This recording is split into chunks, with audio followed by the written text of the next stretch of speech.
Homeland Security Secretary Kirstjen Nielsen set to testify before Congress this week on the president's border security policy and reports of sexual abuse of migrant children while in U.S. custody. Joining me now, the Director of Policy Studies for the Center for Immigration Studies, Jessica Vaughn. Thank you so much for joining us. Glad to be with you. You know, starting things off, Democrat Representative Ted Deutsch of Florida made some headlines in a recent hearing where he talked about these thousands of migrant children that are in federal custody that claim that they were sexually abused. Now, when you dig into the numbers, the majority of the claims blame another minor, but there were some 49 cases in which allegations were made against shelter staff. What do you think should be done? Well, obviously, because these allegations are abuse against children, we need to take them seriously and they need to be investigated. There's no doubt about that. But we should remember that these are allegations at this point, so we can't really jump to any conclusions. But one of the problems is that the number of kids arriving illegally has gotten so large that it's overwhelming the ability of our government agencies to do a good job sometimes at managing the numbers, and it becomes a problem.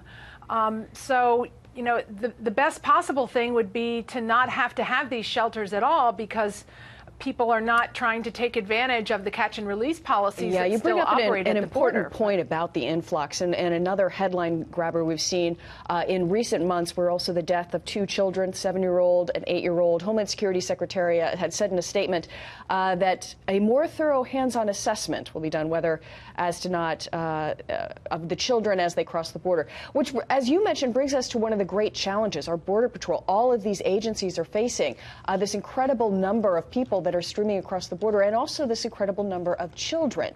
What do you think can be done in this instance? Well, one thing the Trump administration has already done is to do a better job at vetting the people who are coming forward to serve as sponsors. Now, that has meant that the kids stay a little bit longer in custody, but it also means that they're much less likely to be released to traffickers or to others who come forward to sponsor them, who are going to be abusing them, as happened far too frequently when the Obama administration's policy was in place, where they just wanted to release the kids as soon as possible. So we need to vet them more closely. Obviously, we need to vet the staff members very closely as well.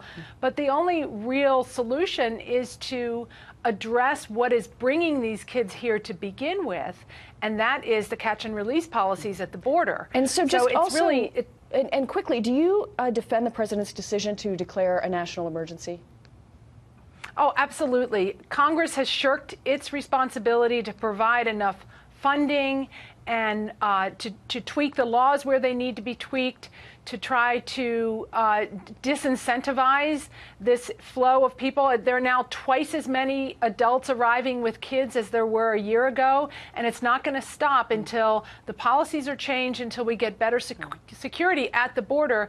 The president is not going to shirk this responsibility. Right. He knows this is a burden on communities and that this is what Americans want done. Thank you. So thank you. He's got to use Jessica the tools Vaughn, he has. Center for Immigration Studies, thank you so much for joining us. We appreciate it.